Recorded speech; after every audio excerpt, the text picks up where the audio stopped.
Assalamualaikum warahmatullahi wabarakatuh. Di video ini, kelompok kami, Aufa Awaludin Rizky, Rifki Raihan, dan saya, Andika Fahrizi, dari kelompok 12 akan membahas mengenai cara kerja komputer. Bagaimana sih cara kerja komputer yang sebenarnya? Komputer merupakan salah satu perangkat yang boleh dibilang perangkat yang cukup tua umurnya. Komputer sejatinya berasal dari kata komputasi, yang berarti perhitungan matematika. Bagaimana cara kerja komputer?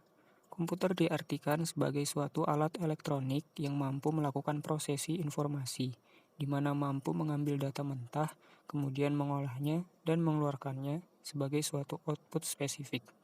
Suatu rangkaian proses ini merupakan dasar sederhana dari kerja komputer.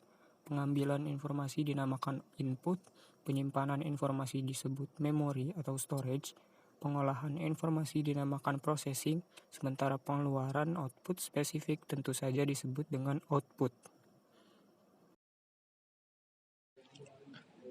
Dalam proses input, beberapa perangkat yang sering Anda temui misalnya mouse, keyboard, ataupun mikrofon yang Anda sambungkan ke PC Anda, apapun yang dapat membuat sinyal masuk ke dalam komputer maka disebut dengan input.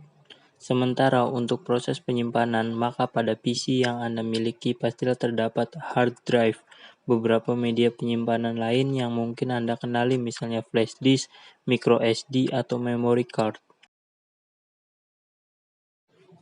Prosesor unit atau CPU. Bagian ini merupakan microchip yang ditanamkan di dalam PC Anda dan merupakan otak dari PC Anda. Tanpa alat kecil ini, maka seluruh proses yang berjalan pada PC Anda tidak mungkin terjadi.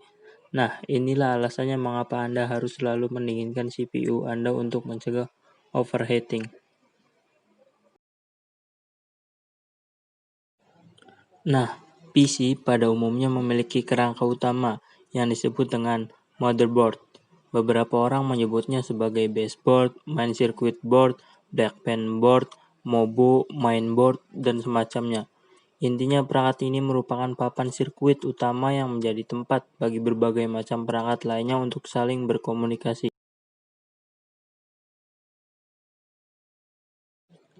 Anda yang baru pertama kali melihat MOBO ini pasti merasa kebingungan, karena banyaknya komponen yang tertanam di dalam sana. Namun, komponen mayor yang umumnya terdapat pada MOBO standar sebenarnya hanya sebagian, yakni CPU, RAM, BIOS, CMOS. Nah, setelah kita tahu apa saja perangkat yang ada di dalam PC, mari kita bahas satu persatu bagian-bagian tersebut. Pertama, ada CPU. Sebagaimana telah kita jelaskan di atas, CPU merupakan otak dari keseluruhan komputer yang bertanggung jawab atas segala macam pemrosesan yang terjadi di dalam komputer. Beberapa jenis CPU yang mungkin sudah kita kenal misalnya Pentium, Intel Core, AMD, Citrix, dan masih banyak lagi. Yang kedua, ada RAM. RAM merupakan chip komputer yang menyimpan data dinamik sementara untuk meningkatkan performa komputer selagi komputer bekerja. Analoginya, jika Anda ingin melakukan sesuatu pekerjaan, maka RAM sementara akan mengambil data tersebut sehingga CPU tidak perlu mengambilnya secara terus-menerus dari hard disk. Meski demikian, RAM merupakan media penyimpan yang volatil, di mana ia akan kehilangan datanya ketika PC Anda dalam kondisi mati.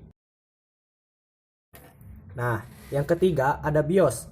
BIOS merupakan suatu memori yang terdiri dari software yang mengendalikan hardware sistem secara keseluruhan dan berperan sebagai tampilan antarmuka antara sistem operasi dan hardware.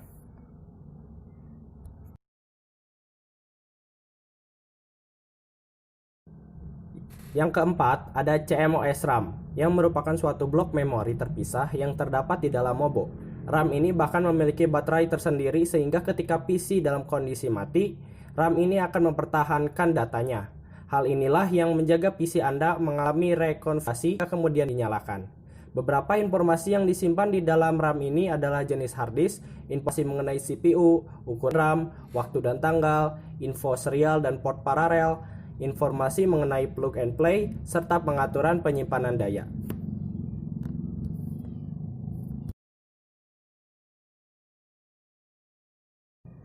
Yang kelima, ada cache komputer, yang merupakan blok kecil RAM yang berkecepatan tinggi yang memiliki tugas melakukan preload informasi dari memori utama untuk diteruskan ke CPU.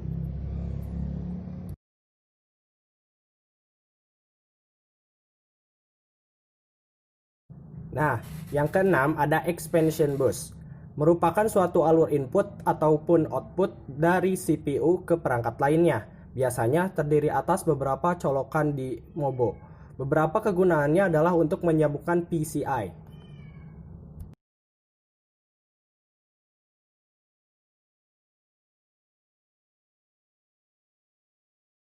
Ketujuh, ada chipset, yang merupakan suatu kumpulan sirkuit yang berfungsi untuk mengatur aliran data dari dan menuju komponen PC. Beberapa komponen chipset adalah CPU, memori utama, cache memori sekunder, serta perangkat apapun yang disambungkan kepada expansion bus. Secara umum, lazimnya komputer memiliki dua chipset, yakni the North Bridge dan South Bridge.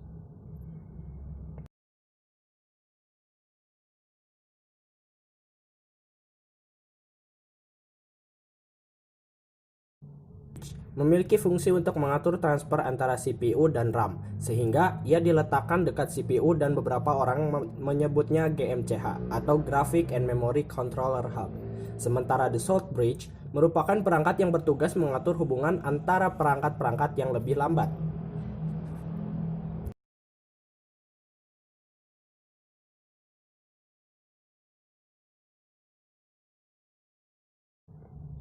Nah, yang terakhir ada CPU clock yang memiliki fungsi sinkronisasi seluruh aktivitas yang terjadi di dalam PC. Mudahnya, CPU clock-lah yang memberikan nyawa kepada PC sehingga saat ini mungkin barangkali Anda sedang menonton video ini menggunakan PC Anda.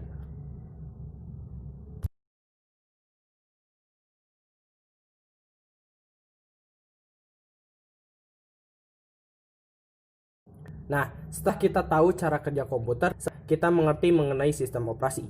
Sistem operasi merupakan software inti dari komputer yang mengatur seluruh aktivitas input, output, penyimpanan, dan processing.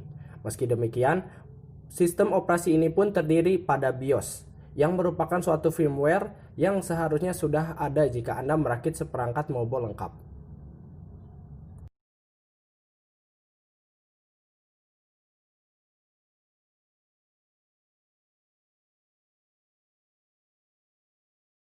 Nah, mungkin begitulah video kami tentang cara kerja komputer. Bermanfaat. Mohon maaf apabila ada kesalahan. Kami dari kelompok 12 undur diri. Assalamualaikum warahmatullahi wabarakatuh.